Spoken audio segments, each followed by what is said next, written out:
وإذ قال ربك للملائكة إني جاعل في الأرض خليفة قالوا أتجعل فيها من يفسد فيها ويسفك الدماء ونحن نسبح بحمدك ونقدس لك قال إني أعلم ما لا تعلمون وعلم آدم الأسماء كلها ثم عرضهم على الملائكة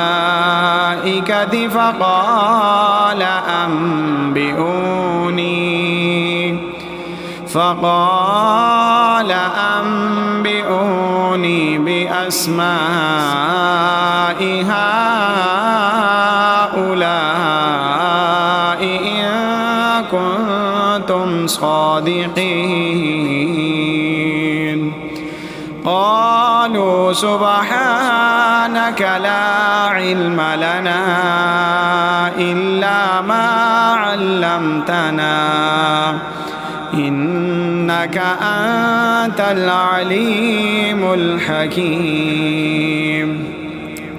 قال يا آدم أنبئهم بأسمائهم فلما أنبأهم بأسمائهم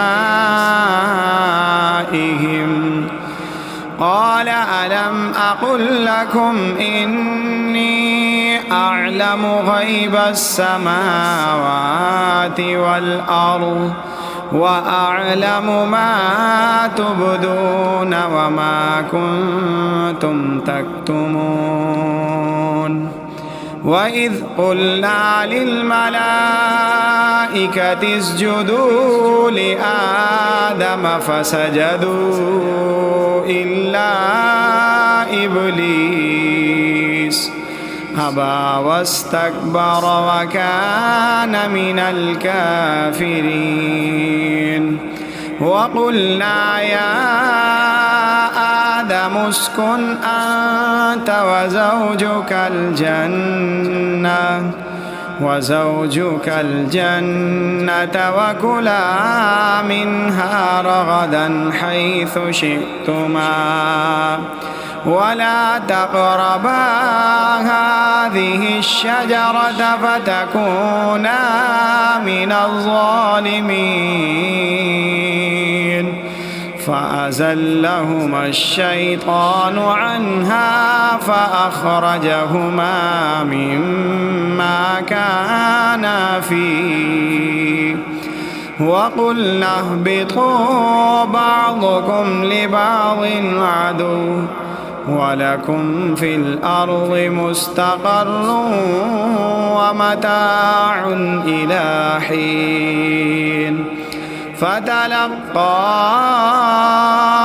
آدم من ربه كلمات فتاب عليه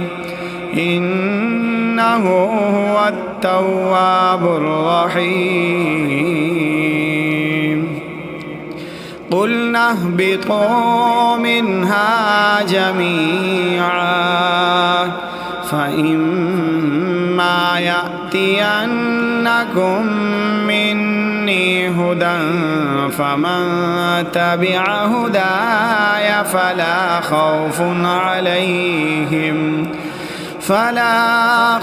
عليهم ولا هم يحزنون